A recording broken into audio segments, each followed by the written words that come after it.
Halo Ari.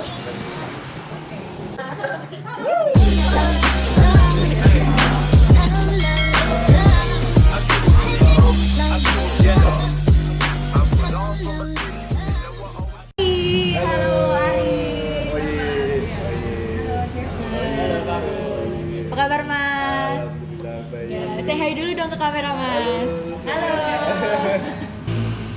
Kenalin Mas, kami dari mahasiswa jurusan agribisnis nih dari UGM. Malam ini mau sedikit sharing-sharing sama Mas Oi terkait dengan pengalaman kerjanya gitu. Mungkin sebelumnya bisa kenalan dulu Mas. Aku nama lengkap Muhammad Isa Busoyi, biasa dipanggil Isa, biasa dipanggil Oi juga. Jadi aku rumah asli Jogja di Kota Gede. Sekarang kerja di Kulon Progo, pabrik susu sebagai mitra pabrik itu perusahaan mitranya dari PT HPAI HNI. Jadi itu pusat di Jakarta.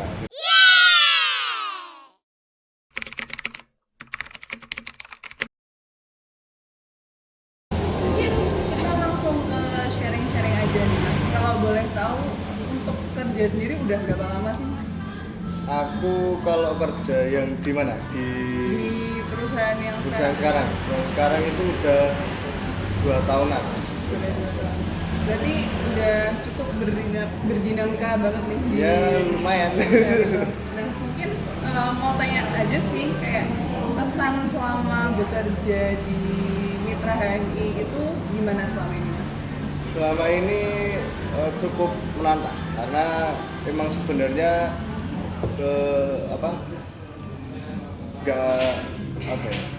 belum pernah bekerja di pabrik. Ya emang dulu sempat bantuin, emang untuk bekerja itu harapannya jauh. Soalnya aku orangnya sebenarnya gampang bosenan.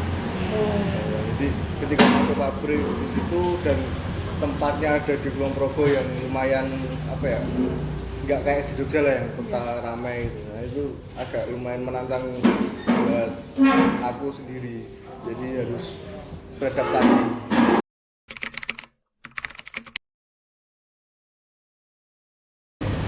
Oke, karena tadi kan berarti peralihan yang awalnya freelance terus sekarang kerja di pabrik.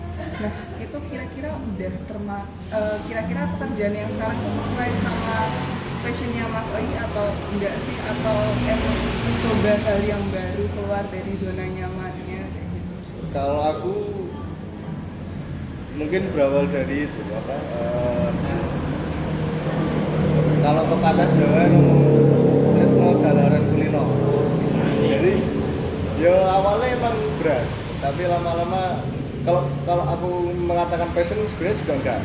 Tapi kembali lagi ya asal jalan jadi karena ada kebiasaan udah mau beradaptasi, aku sudah berdamai dengan semuanya. Ya mau nggak mau itu udah jadi pokoknya aku.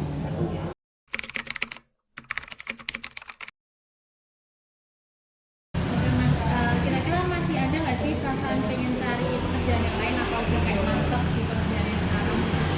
Kalau nyari untuk saat ini ya kan nggak tahu besok bakal kayak gimana. Kalau untuk saat ini sih masih merasa nyaman di sini yang sekarang. Tapi kadang kalau misalnya kan aku ada sampingan yang lain juga. Jadi nggak cuma terpaku sama sini. Jadi ketika agak renggang aku kadang ngambil job yang lain.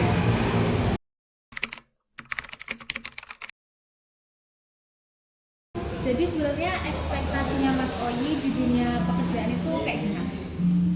Kalau aku pribadi dulu itu karena aku setelah waktu covid itu kan terus pupus harapan untuk kuliah. Aku nggak mau kuliah karena udah lama nggak belajar. Terus akhirnya memutuskan untuk ambil kerja itu sebenarnya pengen kerja yang aku tuh hobi di situ.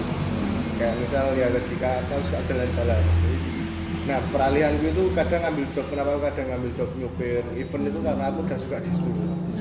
Karena dan sebelumnya kerja di perusahaan ini aku sering ikut event, aku sempat jatuh cinta dengan event, makanya kadang nggak bisa lepas itu. Nek pas lagi bosen atau lagi pengen terus pas ada waktu lah aku ngambil yang job yang lain.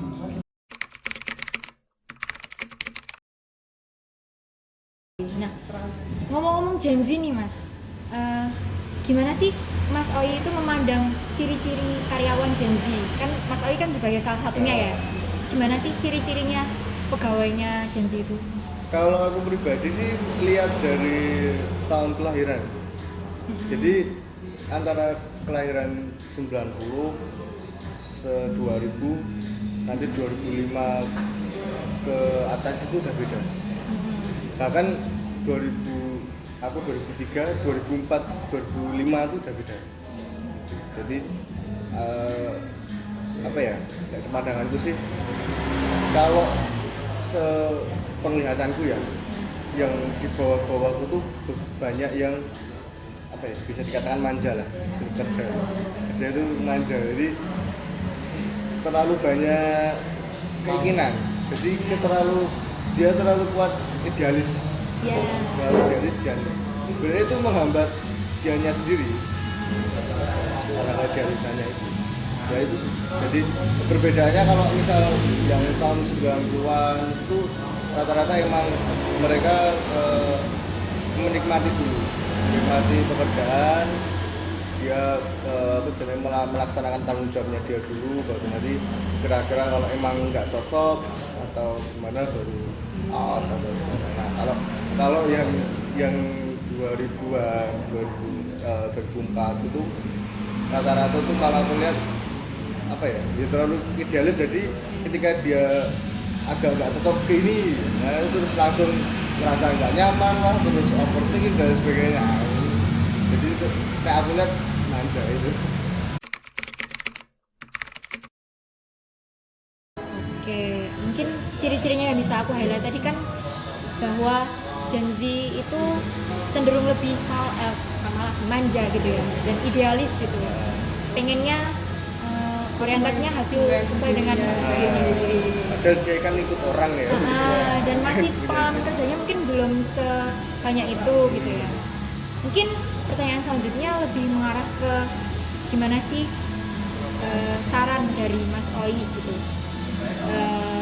menanggapi Gen Z yang mau bekerja jadi karyawan nih, sarannya? Sarannya ya, kalau emang dia mau jadi karyawan, ya dia harus observasi dulu tentang apa sih sebenarnya yang dia mau, apa yang dia tuh mau lakuin ketika di depan perusahaan yang mau didaftar. Tuh kalian udah tahu dulu perusahaan itu bekerjanya kayak gini, terus sistemnya tuh kayak gini, modelnya tuh kayak gini. Nah dia sanggup gak? Dia konfirmasi itu enggak dia masuk terus dia baru tahu semuanya terus menyesal. Jadi harus dia observasi, dia harus tahu dulu ya, mungkin tanya-tanya, atau kalau emang mau mencoba ya harus beradaptasi.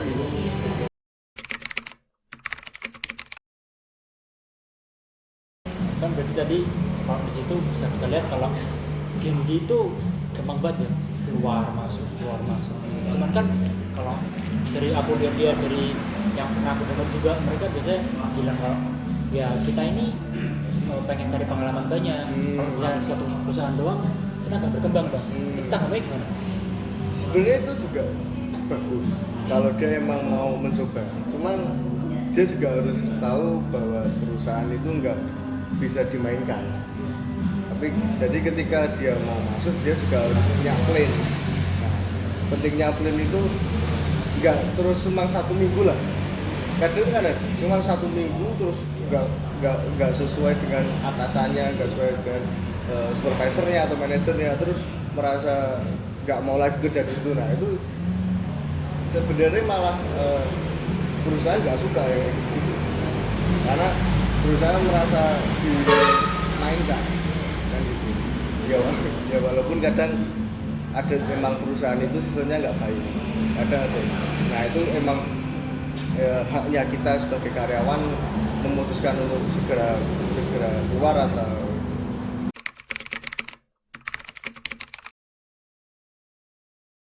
Mas Ayu sendiri ini kan Gen Z ya. Nah, terus tadi di perusahaannya itu termasuk minoritas karena kebanyakan dari milenial ya. Dari yang lebih tua. Transisi lah. Ya transisi lah antara milenial dan Gen Z. Itu kan tadi udah mereka cara kerjanya beda ya. Terus tadi Mas Hai sendiri punya saran-saran buat Gen Z yang baru masuk. Nah, kalau saran-saran untuk mereka yang lebih tua itu ada nggak kira-kira? Kalau saranku dulu senior ya, dulu senior ya dia harus bisa ngerangkul yang di bawahnya. Jadi karena emang kita tuh sebagai Gen Z emang juga butuh pengalaman, butuh apa namanya apa ya? Ya pengalaman. Jadi intinya karena Gen Z itu baru keluar lah, baru tahu dunia luar itu seperti apa. Nah, tugas dia senior tuh emang harus ngerangkul, ngasih pengalaman dia. Ya walaupun emang sebagai Gen Z dia harus belajar atas pengalaman itu. Jadi tidak harus menjadi seniornya, cuma dia belajar dari atas pengalaman yang sudah dilakukan seniornya. Kesimpulan yang dapat diambil dari video ini adalah sebagai karyawan dalam suatu perusahaan, kita perlu mengetahui mengenai visi dan misi perusahaan. Hal itu dilakukan supaya kita dapat menyesuaikan diri dengan lingkungan pekerjaan dan juga tujuan utama dari suatu perusahaan. Dengan demikian, kita dapat bekerja secara nyaman. Di dunia kerja yang heterogen, kita perlu mengetahui jenis-jenis karyawan yang ada, antara lain karyawan milenial dan karyawan Gen Z. Terdapat perbedaan antara karyawan milenial dan karyawan Gen Z, di mana karyawan milenial adalah karyawan yang berusia lebih dari 40 tahun dengan ciri-ciri work path yang cenderung stabil. Sedangkan karyawan Gen Z adalah karyawan yang berusia 20-30 tahun dengan ciri-ciri yang masih labil dan memiliki ekspektasi cukup besar, di mana terkadang ekspektasi tersebut tidak sesuai dengan kinerja mereka. Untuk menciptakan lingkungan kerja yang harmonis dan nyaman, diperlukan adanya sikap saling mengerti dan memahami antara karyawan milenial dan Gen Z dalam rangka menekan perselisihan. Lingkungan kerja yang kondusif akan menekan tingkat turnover karyawan sehingga tercipta loyalitas karyawan. Oke, terima kasih Mas Hai atas kesempatan dan waktunya. Mungkin kita cukupkan di sini saja videonya. Boleh dadah-dadah dulu Mas. Dadah.